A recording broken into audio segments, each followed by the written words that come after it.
আরমান মালিক আর তিশাকে চরমভাবে ধোলাই দিয়েছে আঁকি। সে বলছে যে আমি আর চুপ থাকবো না, আমাকে এইভাবে খোঁচায় খোঁচায় যদি কথা বলে তাহলে আমিও আকার ইঙ্গিতে এভাবে খুঁচিয়ে ভিডিও বানাবো। তো আঁকি একটা কথা বলছে, খুব সুন্দর করে গুছানো একটা কথা বলছে, যে কথাটা হলো যে এরকম সন্তান যেন আল্লাহ কোনো সন্তানের যেন এরকম পিতা না হয়, আর এরকম স্বামী যেন কোনো মহিলার না হয়। বিশেষ করে তিশাকে লাইভে পাবলিক জিজ্ঞেস করছিল যে আহাদ যে গাড়ি অ্যাক্সিডেন্ট করছে আঁকি কি আসছিল বা কোনো খোঁজ নিছে কিনা। তো সেই পারপাসে তিশা পাবলিকের কাছে কি বলছিল আর সেটার জবাবে আঁকি কি উত্তর দিছে সেটাই বলবো। হ্যালো, আসসালামু আলাইকুম জনগণ, কি অবস্থা, ভালো আছেন কিনা? আপনারা ভালো থাকলে ভিডিওতে লাইক দেন, আর ভিডিওতে ভালো লাগলে অবশ্যই সাবস্ক্রাইব করে চ্যানেলের সাথেই থেকে যাবেন। অবশ্যই ভিডিওটি শেষ পর্যন্ত দেখার অনুরোধ রইল। তাহলে চলেন সামনে আগাই, ভিডিওর মূল বিষয় ফোকাস করি। পাবলিক জিজ্ঞেস করেছিল লাইভে যে আঁকি আসছে কিনা। তিশা তখন সঙ্গে সঙ্গে বলে দেয় যে দেখেন সে কেমন মানুষ, আহাদ অ্যাক্সিডেন্ট করছে, সে দেখতে আসে নাই, একটা খোঁজও নিতে আসে নাই, তার যদি কোনো মায়া থাকতো সে অবশ্যই আসতো। পাল্টা জবাবে আঁকি বলছে অ্যাক্সিডেন্ট কার জন্য হয়েছে, অ্যাক্সিডেন্ট তো আমার জন্য হয় নাই, যার জন্য হয়েছে তারাই থাকুক। আর পাশের বাসার ভাবির স্বামী এসে আহাদকে উদ্ধার করেছে। তো ভালো কথা, আহাদ যদি অ্যাক্সিডেন্ট করে তিশার সাথে ঘর থেকে ঝগড়া করে আহাদ গাড়ি নিয়ে বের হয়ে গিয়ে অ্যাক্সিডেন্ট করে। আবার লাইভে এসে দুইজন নব দম্পতি সেজে একজন আরেকজনকে মালা বদল করে। কি হাস্যকর এদের বিচিত্র টাইপের লাইফ। এদের যেহেতু আঁকি এদের জীবন থেকে চলে গেছে, তারা খুবই আনন্দে আছে।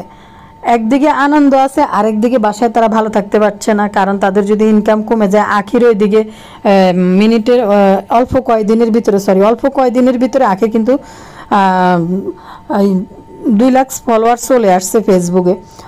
তো এগুলো দেখে আরও কিছু জ্বালা ফোড়া, দুইজনের ভিতরে ঝগড়া লেগে আহাদ বাইরে চলে যায় গাড়ি নিয়ে, ওইখানে অ্যাক্সিডেন্ট করে গাড়ির 12 দশা ঘটায়।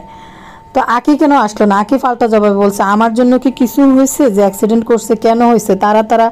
তাদের মধ্যে কিছু হয়েছে, তারা এইভাবে গেছে। আরেকটা বিষয় যে বলছে আমাকে খুঁচিয়ে কথা বললে কোনো লাভ নাই, এরকম পিতা যেন কারো না হয়। একটা খোঁজ পর্যন্ত সন্তানের এখন পর্যন্ত নেয় নাই, এবং আমার কথা তো দূরে থাক, বাচ্চারও কোনো খোঁজ নেয় নাই।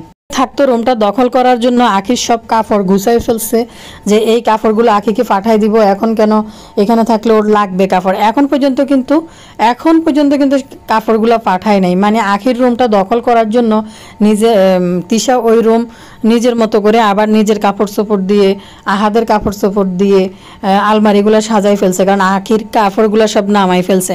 আর পাশের ঘরের চুলকানি মহিলা কুরকুরানি ভাবি হিতি আবার কইতেছে যে করছে, যে দেখেন তিশা ভাবির কি জানি বলে, আঁকির রুম দখল হয়ে গেছে, দখল দিয়ে দিছে। পাশের বাসার কুরকুরানি ভাবির জন্য আমি পার্সোনাল ভিডিও আলাদা বানাবো, তার এত কুরকুরানি কেন অন্যের সংসারের ভিতরে করছে। আঁকিকে যে আহাদ ভাই খোঁজ নিছে কিনা, তিশা বলে যে একটা খোঁজ নেওয়া তো দূরে থাক, আর বাচ্চার গরম লাগবে কিনা কি লাগবে কিনা।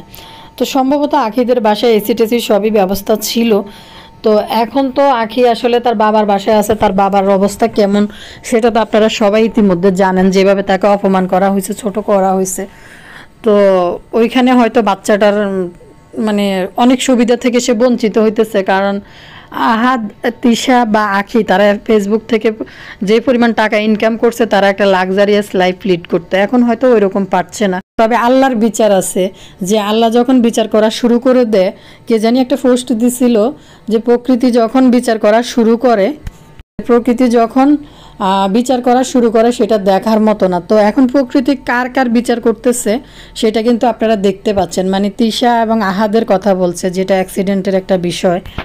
আমি কিন্তু কাউকে নাম নিয়ে কথা বলবো না, আমাকে যেভাবে খুঁচিয়ে আঘাত করতেছে আমি সেইভাবেই তাদের নাম নিব, আর আমি ছেড়ে দিব না।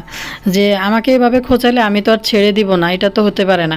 লাইভে একটা কথা বলছে যে এদের সাথে তো আমার সম্পর্ক রাখার কোনো প্রশ্নে আসে না, সম্পর্ক কখনো রাখবো না, যাওয়ারও প্রশ্নে আসে না। কিন্তু তার সন্তান যেহেতু ওই পরিবারের সন্তান, সেই ক্ষেত্রে ও সন্তানের জন্য রাখতে হবে। কারণ আঁকির শাশুড়ি এবং ননদ নাকি ফোন দিয়ে অনেকক্ষণ কথা বলছিল, কথা হয় নাই, বলছে রাত 2টা বেজে গেছে, সেজন্য আর আমি কল ধরতে পারি নাই, পরে ফোন দিয়ে কথা বলবো ওদের সাথে। এই বয়স্ক মুরব্বীরা, কারণ তাদের ছেলে একটার পর একটা করে মেয়ের জীবন নষ্ট করতেছে, তারপরে তাদের কোনো লজ্জা শরম নাই। একজন মুরব্বী হিসাবে এলাকাতে চোখ মুখ দেখায় কিভাবে ছেলের এই মানে অকারেন্স বা কি ছেলের যে কর্মকীর্তি, এগুলোর জন্য বাবা মা হিসাবে কিভাবে এলাকার ভিতরে মানুষকে চোখ দেখায় মুরব্বী। সত্যি কথা, হাতকে আগেই কন্ট্রোল করা দরকার। আর একটা কথা যেটা আখি বলছে, যেমন প্রকৃতি যখন প্রতিশোধ নেয় তখন ওইটার খুবই ভয়াবহ হয়। তো যেদিন বলছিল যে কালা জাদুর বিষয়টা, তখন তো আঁকি চলে গেছে বাসা থেকে। এরা এখন লাইভে এসে মালা বদল করে, কি আশ্চর্য! মানে কোন খুশিতে তারা মালা বদল করে, আবার ক্যামেরার সামনে এসে চুম্মা দেয়। কিন্তু যেদিন গাড়ি ভাঙচুর হয়, গাড়ি অ্যাক্সিডেন্ট করে, সেদিন নাকি দুজনে ঝগড়া করেই নাকি আহাত বের হয়ে গেছিল বাড়ি থেকে। আর পাশের বাসার কুটনি বাবির জামাই নাকি আহাতকে বাসায় ফিরে দিয়ে গেছে এনে। তাই আঁকি কুটনি বাবির প্রাধান্য কেন দেবে না তিশা? মানে আমি বুঝলাম না। আখির না হয় তিশার সতীন, তিশা বলতে পারে, তিশা বলবে, সেটা স্বাভাবিক একটা বিষয়। সতীনকে পছন্দ করে না বা দেখতে পারে না, সেটার বিষয় আলাদা।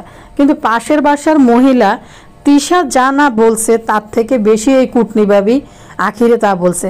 আমি পরবর্তী ভিডিওতে কুটনি ভাবিকে নিয়ে আলাদা করে একটা ভিডিও এর পরবর্তী ভিডিওতে বলবো যে আসলে কি করছে এই কুটনি ভাবি আখির লাইফে ঢুকে। তো বিদায় নিলাম আজকের জন্য। সবাই ভালো থাকবেন। আল্লাহ হাফেজ।